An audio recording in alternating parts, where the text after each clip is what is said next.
ಅಂಬೇಡ್ಕರ್ ಅವರ ಪುತ್ಥಳಿ ಅನಾವರಣಗೊಳ್ತಾ ಇದೆ. ದಯವಿಟ್ಟು ಎಲ್ಲರೂ ಅದಕ್ಕೆ ಜೋರಾದ ಚಪ್ಪಾಳೆಯನ್ನ ಹಾಕುವುದರ ಮುಖಾಂತರ ಈ ಕಾರ್ಯಕ್ರಮಕ್ಕೆ ಸಹಕಾರ ನೀಡಬೇಕಾಗಿ ಕಳಕಳಿಯ ವಿನಂತಿ.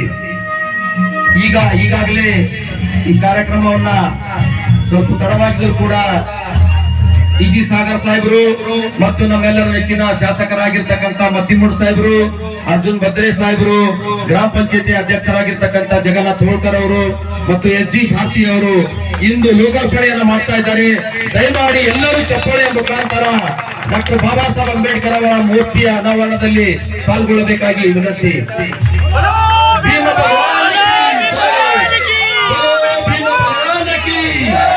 ಡಾಕ್ಟರ್ ಬಾಬಾ ಸಾಹೇಬ್ ಅಂಬೇಡ್ಕರ್ ಅವರಿಗೆ, ಡಾಕ್ಟರ್ ಬಾಬಾ ಸಾಹೇಬ್ ಅಂಬೇಡ್ಕರ್ ಅವರಿಗೆ, ಕರ್ನಾಟಕ ರಾಜ್ಯ ದಲಿತ ಸಂಘರ್ಷ ಸಮಿತಿಗೆ, ಕರ್ನಾಟಕ ರಾಜ್ಯ ದಲಿತ ಸಂಘರ್ಷ ಸಮಿತಿಗೆ ನಮ್ಮೆಲ್ಲರ ನೆಚ್ಚಿನ ನಾಯಕರಾಗಿರ್ತಕ್ಕಂಥ ಡಿ.ಜಿ. ಸಾಗರ್ ಅವರ ಸಮ್ಮುಖದಲ್ಲಿ ನೆರವೇರಿದೆ. ಅವರಿಗೆ ಅನಂತ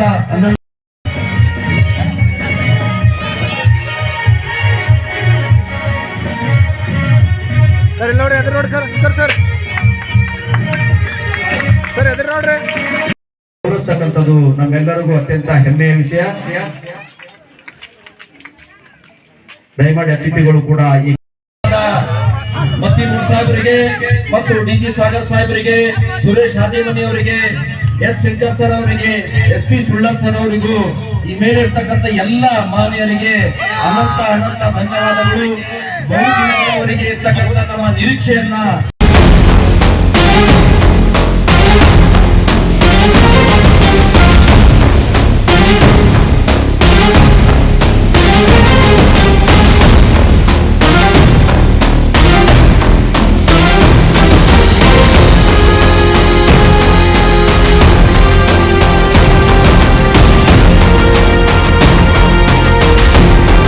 ಈ ಒಂದು ಕಾರ್ಯಕ್ರಮವನ್ನು ಆಯೋಜನೆ ಮಾಡಿರ್ತಕ್ಕಂಥ ಬುದ್ಧ ಬಸವ ಡಾಕ್ಟರ್ ಅಂಬೇಡ್ಕರ್ ತರುಣ ಸಂಘ ಹಾಗೂ ಪ್ರತಿಮೆ ಅನಾವರಣ ಸಮಿತಿಯ ಕೊಣ್ಣೂರು ಗ್ರಾಮದ ಎಲ್ಲ ಪದಾಧಿಕಾರಿಗಳಿಗೆ ಮತ್ತು ಎಲ್ಲ ಇದನ್ನ ಅನಾವರಣಗೊಳಿಸಲಿಕ್ಕೆ ತಯಾರಿ ಮಾಡಿಕೊಂಡಿರ್ತಕ್ಕಂಥ ಎಲ್ಲ ಸ್ನೇಹಿತರಿಗೂ ವಂದನೆಗಳು.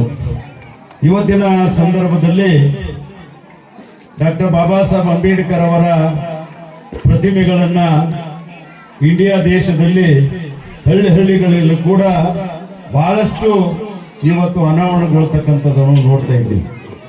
ಬಹುಶಃ ಪ್ರಪಂಚದಲ್ಲಿ ಯಾವುದಾದರೂ ಹೆಚ್ಚಿನ ರೀತಿಯಲ್ಲಿ ಪ್ರತಿಮೆಗಳು ಇರೋದಾದ್ರೆ ಅದು ಡಾಕ್ಟರ್ ಬಾಬಾ ಸಾಹೇಬ್ ಅಂಬೇಡ್ಕರ್ ಅವರ ಪ್ರತಿಮೆಗಳನ್ನು ಇವತ್ತು ಇಟ್ಟಿದ್ದಾರೆ. ಆದ್ರೆ ಇದರ ಅರ್ಥ ಡಾಕ್ಟರ್ ಬಾಬಾ ಸಾಹೇಬ್ ಅಂಬೇಡ್ಕರ್ ಅವರು ಸರ್ವರಿಗೂ ಸಮಾನತೆಯನ್ನ, ಸರ್ವರಿಗೂ ಸೌಹಾರ್ದತೆಯನ್ನ, ಸರ್ವರಿಗೂ ಸಹಬಾಳ್ವೆಯನ್ನ, ಸರ್ವರಿಗೂ ಭಾತೃತ್ವವನ್ನ ಕಲಿಸ್ಕೊಟ್ಟಿರ್ತಕ್ಕಂಥ ಡಾಕ್ಟರ್ ಬಾಬಾ ಸಾಹೇಬ್ ಅಂಬೇಡ್ಕರ್ ಅವರು ಈಗ ವಿಶ್ವಕ್ಕೆ ಒಂದು ಮಾದರಿಯಾಗಿರ್ತಕ್ಕಂಥ ಮಹಾ ದೊಡ್ಡ ತತ್ವಜ್ಞಾನಿ ಡಾಕ್ಟರ್ ಬಾಬಾ ಸಾಹೇಬ್ ಅಂಬೇಡ್ಕರ್ ಅವರು ಆಗಿದ್ದಾರೆ. ಇವತ್ತಿನ ಹಲವು ಏರುಪೇರುಗಳಲ್ಲಿ, ಹಲವು ನಮ್ಮ ಸಮಾಜದ ವ್ಯವಸ್ಥೆಯಲ್ಲಿ ಇವತ್ತು ಅನೇಕ ರೀತಿಯಾಗಿರ್ತಕ್ಕಂಥ ತೊಂದರೆಗಳಲ್ಲಿ ಬಹು ದೊಡ್ಡದಾಗಿರ್ತಕ್ಕಂಥ ಸಮಾಜ ಶೋಷಣೆಗೆ ಒಳಪಟ್ಟಿರ್ತಕ್ಕಂಥ ಸಮಾಜ. ಆ ಸಮಾಜವನ್ನ ಮುಖ್ಯವಾಹಿನಿಗೆ ತರಲಿಕ್ಕೆ ಡಾಕ್ಟರ್ ಬಾಬಾ ಸಾಹೇಬ್ ಅಂಬೇಡ್ಕರ್ ಅವರು ಅವರ ಜೀವಿತ ಕಾಲದಲ್ಲಿ ಸತತವಾಗಿ 38 ವರ್ಷಗಳ ಕಾಲ ಅವರನ್ನ ಒಂದು ಚಳವಳಿಯನ್ನು ರೂಪಿಸಿದರು. ಹಾಗಾಗಿ ಡಾಕ್ಟರ್ ಬಾಬಾ ಸಾಹೇಬ್ ಅಂಬೇಡ್ಕರ್ ಅವರು ಇವತ್ತು ಈ ಕ್ಷೇತ್ರದಲ್ಲಿ ಕೆಲಸ ಮಾಡಿಲ್ಲ ಅಂತಕ್ಕಂಥದ್ದು ಹೇಳಕ್ ಸಾಧ್ಯ ಇಲ್ಲ. ಎಲ್ಲ ಕ್ಷೇತ್ರಗಳಲ್ಲಿ, ಅದು ಕಾರ್ಮಿಕರ ಕ್ಷೇತ್ರ ಆಗಿರ್ಬೋದು, ಅದು ಕಾನೂನು ಕ್ಷೇತ್ರದಲ್ಲಾಗಿರ್ಬೋದು, ಅದು ಶಿಕ್ಷಣ ಕ್ಷೇತ್ರದಲ್ಲಾಗಿರ್ಬೋದು, ಅದು ಅರ್ಥಶಾಸ್ತ್ರಜ್ಞರ ಕ್ಷೇತ್ರದಲ್ಲಾಗಿರ್ಬೋದು, ಎಲ್ಲ ಕ್ಷೇತ್ರಗಳಲ್ಲಿ ಪ್ರಮುಖವಾಗಿ ಬಾಬಾ ಸಾಹೇಬ್ ಅಂಬೇಡ್ಕರ್ ಅವರು ಬಯಸಿರ್ತಕ್ಕಂಥದ್ದು, ಹೋರಾಟ ಮಾಡಿರ್ತಕ್ಕಂಥವ್ರು ಎಲ್ಲರಿಗೂ ಸಮಾನವಾದಂತಹ ಅವಕಾಶಗಳನ್ನು ಕೊಟ್ಟು ಶೋಷಣೆ ಮುಕ್ತವಾಗಿರ್ತಕ್ಕಂಥ ಪಶು ಮತ್ತು ಅಸ್ಪೃಶ್ಯತೆ ಇರಲಾರ್ದಂತ ಮಹಾ ದೊಡ್ಡ ಸಮಾಜವನ್ನ ನಿರ್ಮಾಣ ಆಗಬೇಕು ಅಂತ ಡಾಕ್ಟರ್ ಬಾಬಾ ಸಾಹೇಬ್ ಅಂಬೇಡ್ಕರ್ ಅವರು ಸಂಕಲ್ಪನ ಕೊಟ್ಟಿದ್ರು. ಈ ಹಿನ್ನೆಲೆಯಲ್ಲಿ ಡಾಕ್ಟರ್ ಬಾಬಾ ಸಾಹೇಬ್ ಅಂಬೇಡ್ಕರ್ ಅವರು ಈ ದೇಶಕ್ಕೆ ಬಹು ದೊಡ್ಡದಾಗಿರ್ತಕ್ಕಂಥ ಒಂದು ಸಂವಿಧಾನವನ್ನು ಕೊಟ್ಟು, ಸಂವಿಧಾನ ಮುಖಾಂತರ ಒಂದು ಆಡಳಿತ ಯಾವ ರೀತಿಯಾಗಿ ನಡೆಸಬೇಕು ಅಂತಕ್ಕಂಥದ್ದು, ಹಲವು ಜಾತಿ, ಹಲವು ಧರ್ಮೀಯರು, ಹಲವು ಭಾಷೆಗಳು ಬಹಳ ದೊಡ್ಡಾಗಿರ್ತಕ್ಕಂಥ ದೇಶದಲ್ಲಿ ಏನಂತಂದ್ರೆ ಬಾಬಾ ಸಾಹೇಬ್ ಅಂಬೇಡ್ಕರ್ ಅವರು ಯಾವ ರೀತಿಯಾಗಿ ಆಡಳಿತ ನಡೆಸಬೇಕು ಅಂತಕ್ಕಂಥದ್ದು, ಯಾವ ರೀತಿಯಾಗಿ ಈ ದೇಶವನ್ನ ಮುಂದೆ ತೆಗೆದುಕೊಂಡು ಹೋಗಬೇಕು ಅಂತಕ್ಕಂಥ ವಿಚಾರದಲ್ಲಿ ಡಾಕ್ಟರ್ ಬಾಬಾ ಸಾಹೇಬ್ ಅಂಬೇಡ್ಕರ್ ಅವರು ಸಂವಿಧಾನವನ್ನ ಈ ದೇಶಕ್ಕೆ ಮಹಾ ದೊಡ್ಡ ಕೊಡುಗೆಯನ್ನು ಕೊಟ್ಟಿದ್ದಾರೆ. ಹಾಗಾಗಿ ಸಂವಿಧಾನವನ್ನ ಜಾರಿಗೆ ಬಂದು 75 ವರ್ಷಗಳ ಸಂದರ್ಭದಲ್ಲಿ ಕೂಡ ಇವತ್ತಿನ ಸಂದರ್ಭದಲ್ಲಿ ಶೋಷಣೆ ಮುಕ್ತವಾಗಿರ್ತಕ್ಕಂಥ ಸಮಾಜ ಕಾಣಲಿಕ್ಕೆ ಸಾಧ್ಯ ಆಗಿಲ್ಲ. ಶೋಷಣೆ ರಹಿತವಾಗಿರ್ತಕ್ಕಂಥ ಸಮಾಜವನ್ನು ಕರಲಿಕ್ಕೆ ಸಾಧ್ಯ ಆಗಿಲ್ಲ. ಆದ್ರೆ ಕಡಿಮೆ ಆಗಿಲ್ಲ ಅಂತ ಹೇಳಕ್ಕೂ ಕೂಡ ಆಗೋದಿಲ್ಲ. ಆದ್ರೆ ಎಷ್ಟು ಪ್ರಮಾಣದಲ್ಲಿ ಆಗ್ಬೇಕಾಗಿತ್ತು ಅಷ್ಟು ಪ್ರಮಾಣದಲ್ಲಿ ಕೂಡ ಶೋಷಣೆ ಮುಕ್ತವಾಗಿರ್ತಕ್ಕಂಥ ಸಮಾಜವನ್ನು ಆಗಿಲ್ಲ. ಹಾಗಾಗಿ ಇವತ್ತು ಬಾಬಾ ಸಾಹೇಬ್ ಅಂಬೇಡ್ಕರ್ ಅವರು ಹೆಚ್ಚು ಒತ್ತು ಕೊಟ್ಟಿರ್ತಕ್ಕಂಥದ್ದು ಶಿಕ್ಷಣಕ್ಕಾಗಿ. ಶಿಕ್ಷಣ ಕಲ್ತ್ರೆ ಮಾತ್ರ ನಾವು ಹೆಚ್ಚು ಎಲ್ಲ ಒಂದು ಪ್ರಾಪಂಚಿಕವಾಗಿರ್ತಕ್ಕಂಥ ವ್ಯವಹಾರಿಕವಾಗಿರ್ತಕ್ಕಂಥ ಜ್ಞಾನಗಳನ್ನ ವಿಚಾರಗಳನ್ನ ತಿಳ್ಕೋಬೇಕಾದ್ರೆ ಮೊದಲೇ ನಾವು ಶಿಕ್ಷಣವಂತರಾಗಬೇಕು ಅಂತಕ್ಕಂಥದ್ದು ಬಾಬಾ ಸಾಹೇಬ್ ಅಂಬೇಡ್ಕರ್ ಅವರ ಹೆಬ್ಬಯಕೆ ಆಗಿದೆ. ಜಿ ಸಾಗರ್ ಅನ್ನೋರೆ, ಈ ಸಭೆಯ ಅಧ್ಯಕ್ಷರು ಸೋದರರು ಹಿರಿಯಂತ ಎಸ್ ಜಿ ಭಾರತಿ ಅಣ್ಣವ್ರೆ, ಇನ್ನೋರು ಸೋದರರು ಹಿರಿಯಂತ ಅರ್ಜುನ್ ಭದ್ರೆ ಅಣ್ಣವ್ರೆ, ಸುರೇಶ್ ಶಾದಿಮನಿ ಅಣ್ಣವ್ರೆ ಸಮಯ ತಗೊಂಡು ಡಾಕ್ಟರ್ ಬಾಬಾ ಸಾಹೇಬ್ ಅಂಬೇಡ್ಕರ್ ಅವ್ರ ಬಗ್ಗೆದಾಗ ಏನೇನು ಹೇಳಬೇಕಾಗಿತ್ತು ಎಲ್ಲ ಸವಿಸ್ತಾರವಾಗಿ ತಮಗೆ ಹೇಳಿದ್ರು. ನಾನು ಕೆಲವು ವಿಷಯಗಳು ಮಾತಾಡ್ಲಕ್ಕೆ ಬಯಸ್ತಾ ಇದ್ದೀನಿ. ಇವತ್ತು ಡಾಕ್ಟರ್ ಬಾಬಾ ಸಾಹೇಬ್ ಅಂಬೇಡ್ಕರ್ ಅವರು ನಾವಂತೂ ನೋಡಿಲ್ಲ, ಆದ್ರೆ ಇವತ್ತಿನ ದಿವಸ ಇಡೀ ಭಾರತ ದೇಶಕ್ಕೆ ಕೊಟ್ಟಂತ ಸಂವಿಧಾನದಲ್ಲಿ ಇಡೀ ಭಾರತ ದೇಶ ನಡೀತಕ್ಕಂಥ ಇಡೀ ನಮ್ಮ ಒಬ್ಬ ಗ್ರಾಮ ಪಂಚಾಯತಿ ಸದಸ್ಯ ಹಿಡ್ಕೊಂಡು ಒಬ್ಬ ದೇಶದ ಪ್ರಧಾನ ಮಂತ್ರಿ ತನ್ನ ಅದು ಏನಾರ ಆಗ್ಲಿಕ್ಕೆ ಸಾಧ್ಯ ಅನ್ನೋದು ಡಾಕ್ಟರ್ ಬಾಬಾ ಸಾಹೇಬ್ ಅಂಬೇಡ್ಕರ್ ಅವ್ರ ಸಂವಿಧಾನ ಅಂತಕ್ಕಂಥ ಕೂಡ ನಾವು ನೆನಪಿಟ್ಕೋಬೇಕು. ಇವತ್ತು ಡಾಕ್ಟರ್ ಬಾಬಾ ಸಾಹೇಬ್ ಅಂಬೇಡ್ಕರ್ ಅವರ ಸಂವಿಧಾನ ಇಲ್ಲಂದ್ರ ನನ್ನ ಜಿಲ್ಲಾ ಪಂಚಾಯತ್ ಸದಸ್ಯನು ಕೂಡ ಆಗ್ತಿಲ್ಲ, ಶಾಸಕರು ಕೂಡ ಆಗ್ತಾ ಇದ್ರು. ಇವತ್ತಂತ ಕೊಡುಗೆ ಕೊಟ್ಟಂತ ಡಾಕ್ಟರ್ ಬಾಬಾ ಸಾಹೇಬ್ ಅಂಬೇಡ್ಕರ್ ಅವರು ಕೆಲವು ವಿಷಯಗಳು ಡಿಜಿ ಸಾರ್ಗಳು ಮಾತಾಡೋ ಕೆಲವು ವಿಷಯಗಳು ಹೇಳಿದ್ರು. ನಾನು ಕೂಡ ಅದರಲ್ಲಿ 2-3 ಮಾತು ಹೇಳ್ತಾ ಇದ್ದೀನಿ ತಮಗೆ. ಇವತ್ತಿನ ದಿನ ನಾವು ಬಹಳ ಇಷ್ಟು ದಿನ ಗಾರ್ಡನ್ ಮೇಂಟೈನ್ ಮಾಡಿ ಜಾಗ ತಗೊಂಡು ಇವತ್ತು ಬಾಬಾ ಸಾಹೇಬ್ ಸ್ಟ್ಯಾಚ್ಯೂ ಇವತ್ತ ಅನಾವರಣ ಕೂಡ ನಾವು ಮಾಡಿದ್ವಿ. ಅದು ದಿನನಿತ್ಯ ಒಬ್ಬರಾದ್ರೂ ಕೂಡ ಬಂದು ಅದು ಪೂಜೆ ಮಾಡ್ತಕ್ಕಂಥ ಕೆಲಸ, ಕ್ಲೀನ್ ಇಡ್ತಕ್ಕಂಥ ಕೆಲಸ ಆಗ್ಬೇಕು. ನಾನು ಅನೇಕ ಗ್ರಾಮಗಳು ನೋಡಿದ್ದೀನಿ, ಆ ಜಯಂತಿ ಬಂದಾಗ ಮಾತ್ರ ಅವತ್ತೊಂದು ಎಲ್ಲ ಕ್ಲೀನ್ ಮಾಡ್ತಾರ, ಅವತ್ತಿನ ಜಯಂತಿ ಮಾಡ್ತೀವಿ, ಮತ್ತೆ ನಮ್ಮಲ್ಲಿ ನಾವು ಹೋಗ್ಬಿಡ್ತೀವಿ, ಮತ್ತೆ ಒಂದು ವರ್ಷನ ಕೂಡ ಜಾಗದಲ್ಲಿ ಯಾರು ಹೋಗಿ ಏನು ನೋಡೋದಂತ ಸಮಯಗಳು ನಾವು ನೋಡಿದ್ವಿ. ಹೊಸ ಮೂರ್ತಿ ಕೊಡ್ಬೇಕಾದ್ರೆ ತೋಬೇಕಾದ್ರೆ ಎಷ್ಟು ದಿನ ಶಾಸಕರ ಮನೆಗೋ ಕಾರ್ಯಕರ್ತರ ಮನೆಗೋ ಜನರ ಬಲ್ಲೂ ಎಲ್ಲರಿಗೂ ಹೋಗಿ ನಾವು ಡಾಕ್ಟರ್ ಬಾಬಾ ಸಾಹೇಬ್ ಅಂಬೇಡ್ಕರ್ ಸ್ಟ್ಯಾಚ್ಯೂ ತಂದು ಅನಾವರಣ ಮಾಡ್ತೀವಿ. ಅದಕ್ಕೆ ನೋಡ್ತಕ್ಕಂಥ ಜವಾಬ್ದಾರಿ ಗ್ರಾಮದಲ್ಲಿ ಹರೊಬ್ಬರದು ಕರ್ತವ್ಯ ಇದೆ. ಒಂದೇ ಜಾತಿ ಸೀಮಿತ ಆದಂತ ಡಾಕ್ಟರ್ ಬಾಬಾ ಸಾಹೇಬ್ ಅಂಬೇಡ್ಕರ್ ಅಲ್ಲ, ಇಡೀ ದೇಶಕ್ಕೆ ಬೇಕಂತ ಡಾಕ್ಟರ್ ಬಾಬಾ ಸಾಹೇಬ್ ಅಂಬೇಡ್ಕರ್ ಅವರು. ಈಗಾಗಲೇ ಹೇಳಿದ್ರು ಅನ್ನೋರು ಮಾತಾಡ ಟೈಮಿಗೆ ಎಲ್ಲಾ ಮೂರ್ತಿಗಳು ಯಾವ್ದು ಇಲ್ಲಿ ಬಿದ್ದ ಮೂರ್ತಿ ಅಲ್ಲಿರಲ್ಲ, ಅಲ್ಲಿದ್ದ ಮೂರ್ತಿಗಳು ಇಲ್ಲಿರಲ್ಲ. ಇಡೀ ದೇಶದಲ್ಲಿ ಎಲ್ಲಾ ಮೂರ್ತಿ ನೋಡ್ಲು ಸಿಗ್ತಾವ ಅಂತಂದ್ರೆ ಯಾವ್ದಾದ್ರು ಮೊದಲು ಡಾಕ್ಟರ್ ಬಾಬಾ ಸಾಹೇಬ್ ಅಂಬೇಡ್ಕರ್ ಅವರ ಮೂರ್ತಿ ಅಂತ ಕೂಡ ನೆನ್ಪಿಡ್ಬೇಕು. ಇವತ್ತು ನಾವು 2 ಬಾರಿ ಶಾಸಕರಾಗಿದ್ದೇವೆ, ಜಿಲ್ಲಾ ಪಂಚಾಯತ್ ಸದಸ್ಯರಾಗಿದ್ದೇವೆ, ಆದ್ರೆ ಅದೆಲ್ಲ ಅಲ್ಲಿ ಕಾರಣೀಭೂತರು ಯಾರು? ದೇಶದ ಮೊದಲನೇ ಯಾರನ್ನು ವ್ಯಕ್ತಿ ಡಾಕ್ಟರ್ ಬಾಬಾ ಸಾಹೇಬ್ ಅಂತ ನೆನ್ಪಿಡ್ಕೋಬೇಕು. ಇವತ್ತು ಅವ್ರ ಅಭಿಧಾನದಲ್ಲಿ, ಅವ್ರ ಸಂವಿಧಾನದಲ್ಲಿ ಅವ್ರು ಕೊಟ್ಟಂತ ಮಾರ್ಗದರ್ಶನ ನಾವೆಲ್ಲರೂ ಕೂಡ ಕೆಲಸ ಮಾಡ್ತಾ ಇದ್ವಿ. ನಾನು ಒಂದು 5-6 ದಿನ ಹಿಂದ್ಗಡೆ ಅಣ್ಣವ್ರು ಬರ್ಬೇಕಂತ ಬಂದಿಲ್ಲ, ಕಾರ್ಯಕ್ರಮ ಎಲ್ಲ ಲೋಕಲ್ ಇರ್ಲಿಲ್ಲ. ಒಗ್ದೂರಿ ಗ್ರಾಮದಲ್ಲಿ ಡಾಕ್ಟರ್ ಬಾಬಾ ಸಾಹೇಬ್ ಅಂಬೇಡ್ಕರ್ ಹೊಸ ಮೂರ್ತಿ ಕೊಟ್ಟು ಉದ್ಘಾಟನೆ ನಾವು ಮಾಡ್ತೇವೆ. ಒಂದೇ ಸಮುದಾಯದವರು ಮತ್ತು ಖಾಸ ಅನ್ನೋ ತಮ್ದು ಬೇರೆ ಏನಲ್ಲ. ಅದು ವಿಷಯ ನಾನು ಹೇಳ್ಬಾರ್ದಾಗಿತ್ತು, ಆದ್ರೆ ಅವ್ರು ತೆಗೆದಾರಂತ ಹೇಳ್ತಾ ಇದ್ದೀನಿ ಅಷ್ಟೇ. ಇಂಥ ಒಳ್ಳೆಯ ರೀತಿಯಲ್ಲಿ ಕಾರ್ಯಕ್ರಮ ಮಾಡಿದ್ರು ಆ ಸಮಾಜದಾಗ ಏನೋ ಅವನೊಬ್ಬರು ಕೂಡ ಆ ಒಬ್ಬ ಸರಿ ಇಲ್ಲ ಅಂತ ತಿಳ್ಕೊಂಡು ಅವನಿಗೆ ಬಿಟ್ಟು ಅದು ಕಾರ್ಯಕ್ರಮ ಮಾಡಿದ್ರು. ಖಾಸ ಅಂತಂದ್ರೆ ಬೇರೆ ಅದು ಮತ್ತೆ ಒಂದೇ ಸಮಯದ್ದು ಎಲ್ಲಾ ಕಾರ್ಯಕ್ರಮ ಒಳ್ಳೆ ರೀತಿ ಕಾರ್ಯಕ್ರಮ ಮುಗಿಸ್ಕೊಂಡು ಪೂರಾ ಸ್ಟ್ಯಾಚ್ಯೂ ಕೊಟ್ಟಂತ ನಾನು ಎಲ್ಲೇ ₹1 ಯಾರಿಗೂ ಕೇಳ್ಬಿಟ್ಟಪ್ಪ ನನ್ನ ಬಲೆ ಹೋಯ್ರಂತೆ ನಾನು ಹೊಸ ಮೂರ್ತಿ ಕೊಟ್ಟು ಉದ್ಘಾಟನೆ ಮಾಡಿದ್ದೆ. ಎಲ್ಲ ಮುಗಿಸೋ ಮನೆ ಮೇಲೆ ರಾತ್ರಿ ಜಗಳ ಆಡಿ 25 ಮಂದಿ ಮೇಲೆ ಅಟ್ರಾಸಿಟಿ ಕೇಸ್ ಮಾಡಿದ್ರು. ಜನ ಅಂತಾರೆ ಏನ್ರಿ ಶಾಸಕರು ಬಂದ್ರಿ ಮೂರ್ತಿ ಕೊಟ್ರಿ ಎಲ್ಲ ಮಾಡಿದ್ರಿ, ಜಗಳ ನಮ್ ಕೂಡ ಜಗಳೋದು, ನಮ್ 25 ಮಂದಿ ಮೇಲೆ ಅಟ್ರಾಸಿಟಿ ಕೇಸ್ ಮಾಡಿದ್ರಿ.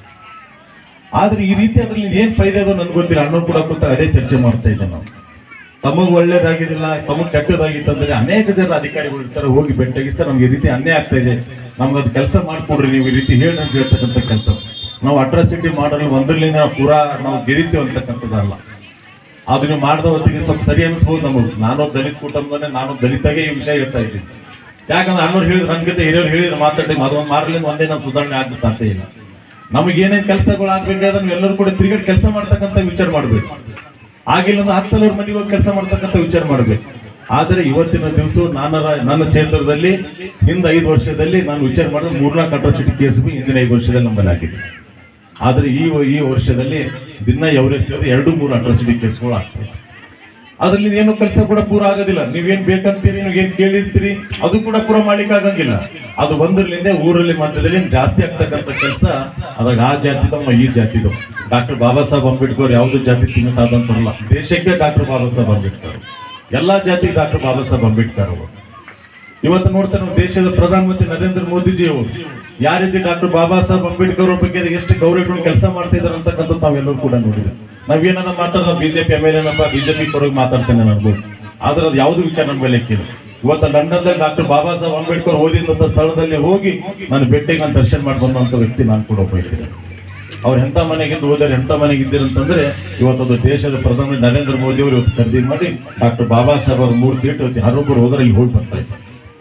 ನಾವು ಒಳ್ಳೆ ಆಗ್ತಕ್ಕಂಥ ಕೆಲಸ ಎಲ್ಲರೂ ಸೇರ್ ಮಾಡ್ಬೇಕು. ಅನೇಕ ಸಮಾಜದ ಹಿರಿಯರು ಅದಾರ, ತಮ್ಗೆ ಏನಾದ್ರು ಕೆಟ್ಟ ಆಗಿದ್ದಪ್ಪ ಸರಿಯಾಗಿದ್ದಿಲ್ಲಪ್ಪ ಅಂದ್ರೆ ಒಂದ್ಸಲ ವಿಚಾರಣೆ ಮಾಡಿ ಅದಕ್ಕೆ ಏನ್ ಪರಿಹಾರ ಮಾಡ್ಕೋಬೇಕಂತದ್ದು ನಾವು ವಿಚಾರ ಮಾಡಿ ಕೆಲಸ ಆಗ್ತಕ್ಕಂಥದ್ದು ಆಗ್ಬೇಕು ಅಂತಕ್ಕಂಥ ತಮ್ಮೆಲ್ಲರೂ ಕೂಡ ವಿನಂತಿ ಇದೆ. ನಮ್ದು ತಮ್ಗೆ ಏನೇನ್ ಕೆಲಸ ಬೇಕಾಗಿದೆ, ಏನೇನ್ ಆಗ್ಬೇಕಾಗಿದೆ ನಾವು ಕೂಡ ಕ್ಷೇತ್ರ ಶಾಸಕರಿರ್ತೀವಿ. ನೀವು ಹೇಳಿದಷ್ಟು ನಾವು ಮಾಡ್ಕೊಡ್ತೀನಿ ಅನ್ನೋದು ಸಾಧ್ಯ ಇಲ್ಲ. ನನ್ನ ಕೈಲಿಂದ ಏನ್ ಮಾಡ್ಲಿಕ್ಕೆ ಸಾಧ್ಯ ಇಲ್ಲ, ಅದ್ರ ಜೊತೆಗೆ ನಾನು ಯಾವತ್ತೂ ಕೂಡ ಇರ್ತೀನಿ ಅಂತಕ್ಕಂಥದ್ದು ಕೂಡ ಇವತ್ತು ತಮ್ಗೆಲ್ಲರಿಗೂ ಹೇಳ್ಬೇಕಾಗಿದೆ. ಯಾಕಂದ್ರೆ ಇನ್ನೂ ಕೂಡ ಅನೇಕ ಹಿರಿಯರು ಮಾತಾಡೋರ, ನಾನು ಕೂಡ ಸ್ವಲ್ಪ ತಡವೆ ಬಂದೆ. ಕುಸುಮದ ಬಸವ ಜಯಂತಿ ಇರೋದ್ರಿಂದ ಸ್ವಲ್ಪ ತಡವಾಯ್ತು. ಇದು ಮೂಸ ಮತ್ತು ಕಮಲಾಪುರಕ್ಕೆ ಹೋಗ್ಬೇಕು ಅಲ್ಲೊಂದು ಕಾರ್ಯಕ್ರಮ ಇರೋದ್ರಿಂದ ನಾವೆಲ್ಲರೂ ಸಮಯ ಆದ್ರೂ ಕೂಡ ಅಷ್ಟೇ ಒಳ್ಳೆ ಸಂಖ್ಯೆಯಲ್ಲಿ ಆಗಮಿಸಿದ್ರಿ. ಇವತ್ತು ತಮ್ಮೆಲ್ಲರೂ ಒಗ್ಗಟ್ಟಾಗಿ ನಮ್ದು ಏನೇನು ಅಭಿವೃದ್ಧಿಗೋಸ್ಕರ ಹೋರಾಟ ಮಾಡ್ರಿ. ನಮ್ಗೆ ಇವತ್ತು ನನ್ನ ಮಾಗವಂತಲ್ಲಿ ಹಾಸ್ಟೆಲ್ ಅಂತಂದ್ರೆ ನನ್ನ ಅವಧಿಯಲ್ಲಿ ನಾನು ಒಂದು 5 ಕೋಟಿ 7 ಕೋಟಿ 2 ಹಾಸ್ಟೆಲ್ ಬಿಲ್ಡಿಂಗ್ ಕಟ್ಸಿದ್ದೆ. ನೀವು ತಾನೇ ಮಾಗವನ್ ಕ್ಲಾಸ್, ಯಾಕಂದ್ರೆ ನಮ್ಮ ಗ್ರಾಮೀಣ ಪ್ರದೇಶ ಮಕ್ಕಳಿಗೆ ತೊಂದರೆ ಆಗ್ಬಾರ್ದು ಅಂತಕ್ಕಂಥದ್ದು ಕೂಡ ಇವತ್ತು ಮಾಗವನದಲ್ಲಿ 2 ಹಾಸ್ಟೆಲ್ ಬಿಲ್ಡಿಂಗ್, ಒಂದು ಕೂಡ ಪೂರ್ಣಗೊಂಡಿದೆ, ಇನ್ನೊಂದು ಕೂಡ ಇವತ್ತು ನಾಳೆ ಚಾಲೂ ಮಾಡ್ತಕ್ಕಂಥ ಕೆಲಸ ನಾವು ಮಾಡ್ತೀವಿ. ಇವತ್ತು ಶಿಕ್ಷಣದಲ್ಲಿ ಏನ್ ಕೊರತೆ ಇದೆ ಇವತ್ತು ನೋಡಿದ್ರೆ ನಮಗೆ ಇವತ್ತು ಇಡೀ ನಾವು ಕೊನೆಯ ಸ್ಥಾನದಲ್ಲಿ ಇದ್ದಿದ್ದೇವೆ. ಆ ಟೈಮಿಗೆ ಅನ್ನೋರು ಓದೋ ಟೈಮಿಗೆ ಹೇಳಿದ್ರು ಒಂದೇ ಹಾಸ್ಟೆಲ್ ಇತ್ತು, ಹಾಸ್ಟೆಲ್ ಆಗಿದ್ದು ಓದಿವ್ ಅಂತೇಳಿ. ಇವತ್ತು ನಾನು ಕೂಡ 1 to 7 ನಮ್ಮ ಮತ್ತಿಮೂರು ಗ್ರಾಮದಲ್ಲಿ ಓದಿ 8 ನನ್ನ ಮಿಲಿನ್ಸ್ ಅಡ್ಮಿಷನ್ ಮಾಡಿ ಹಾಸ್ಟೆಲ್ ಹತ್ರ ಬಿಟ್ಟು ನಾನು TC ಕಿತ್ಕೊಂಡು ಗುಣಗುರ್ತಿಗೆ ಅಡ್ಮಿಷನ್ ಮಾಡಿ ಅಲ್ಲಿ ಹಾಸ್ಟೆಲ್ ಹತ್ತವ್ರಿಗೆ 2 ವರ್ಷ ನಡ್ಕೋದು ಸಾಲಿಕಂತ. ಈಗಂತೂ ಅಂತಿದ್ದಿಲ್ಲ, ಅನೇಕ ಹಾಸ್ಟೆಲ್ಗಳು ಹೆಚ್ಚಿಗಾಗಿದ್ದಾವೆ. ತಮ್ಗೆ ಏನಂತ ಪ್ರಾಬ್ಲಮ್ ಇದ್ರು ಕೂಡ ನಾನು ಕೂಡ ನಾನು ಸಂಪರ್ಕ ಮಾಡಿರಿ. ನನ್ನ ಕೈಲಿ ಏನಾಗುತ್ತೆ ನಾನು ಕೂಡ ಜೊತೆ ಮಾಡ್ಕೊಡ್ತಕ್ಕಂಥ ಕೆಲಸ ಮಾಡ್ತೀನಿ. ಇವತ್ತು ಯಾವ್ದು ಕೂಡ ಯಾವ್ದು ಆದ್ಯತೆ ಕೊಡ್ಬೇಕಾದ್ರೆ ಇವತ್ತು ವಿದ್ಯೆ ಕೂಡ ಅವತ್ತು ಕೊಡ್ರಿ, ಶಿಕ್ಷಣ ಕಡೆ ನೋಡ್ರಿ. ಹೆಚ್ಚಿನ ಸೌಲಭ್ಯಗಳು ನಿಮ್ಗೆ ಇವತ್ತು ಸರ್ಕಾರದಿಂದ ಕೇಂದ್ರ ಸರ್ಕಾರಗಳು ರಾಜ್ಯ ಸರ್ಕಾರ ಇರ್ಬೋದು ಎಲ್ಲ ರೀತಿಯಲ್ಲಿ ಕೂಡ ಇವತ್ತು ಒಳ್ಳೆ ಕೆಲಸ ನಡೀತಾ ಇದೆ. ತಾವೆಲ್ಲರೂ ಕೂಡ ಶಿಕ್ಷಣ ಕಡೆ ಇವತ್ತು ಕೊಡಬೇಕು ಅಂತಕ್ಕಂಥದ್ದು ಕೂಡ ಇನ್ನೊಂದ್ಸತಿ ನಾನು ವಿನಂತಿ ಮಾಡಿ ಇವತ್ತು ಕೂಡ ಈ ಕಾರ್ಯಕ್ರಮದಲ್ಲಿ ಕಳಿಸಿ ನಾವು ಮಾತಾಡಕ್ಕೆ ಅವಕಾಶ ಮಾಡಿಕೊಟ್ಟಂತ ವೇದಿಕೆ ಅನೇಕ ಹಿರಿಯರ ಹೆಸರು ತೋಲಿಕ್ಕಾಗಿಲ್ಲ, ಕ್ಷಮೆ ಲೆಕ್ಕ ಸಮಯ ಬಾರದ ಯಾರ ಹೆಸರು ತಗೋ. ಹೆಚ್ಚಿನ ಜನಪ್ರಿಯ ಶಾಸಕರಾದ ಮತ್ತಿಮೂಡಣ್ಣವರೇ, ನಮ್ಮ ದಲಿತ ಮುಖಂಡರಾದ DG ಸಾಗರನವರೇ, ಭದ್ರಿ ಅವರೇ, ವೇದಿಕೆ ಮೇಲೆ ಇದ್ದಂಥ ಎಲ್ಲ ಗಣ್ಯ ಮೇನರೇ, ತಾಯಂದಿರೇ, ಅಣ್ಣ ತಮ್ಮಂದಿರೇ, ಡಾಕ್ಟರ್ ಬಾಬಾ ಸಾಹೇಬ್ ಅಂಬೇಡ್ಕರ್ ಅವರು ಜೀವನ ಪರ್ಯಂತರ ಅಸ್ಪೃಶ್ಯತೆ ಕಂಡು ಅಂತಹ ಸಮಯದಲ್ಲಿ ಅವರು ಸರಿಯಾಗಿ ವಿದ್ಯಾಭ್ಯಾಸ ಮಾಡಿ ಶಿಕ್ಷಣ ಕಲಿತು ಜಗತ್ತಿನ 60 ದೇಶಗಳ ಸಂವಿಧಾನ ಓದಿ ಭಾರತ ದೇಶಕ್ಕೆ ಡಾಕ್ಟರ್ ಬಾಬಾ ಸಾಹೇಬ್ ಅಂಬೇಡ್ಕರ್ ಅವರು ಶ್ರೇಷ್ಠ ಸಂವಿಧಾನ ಬರೆದುಕೊಟ್ಟಿದ್ದಾರೆ. ಒಟ್ಟಿನಲ್ಲಿ ಭಾರತ ದೇಶ ಇಷ್ಟೊಂದು ಶಕ್ತಿಶಾಲಿ ಸುಭದ್ರವಾಗಿರಬೇಕಾದರೆ ಇದಕ್ಕೆ ಡಾಕ್ಟರ್ ಬಾಬಾ ಸಾಹೇಬ್ ಅಂಬೇಡ್ಕರ್ ಅವರು ಬರೆದ ಸಂವಿಧಾನ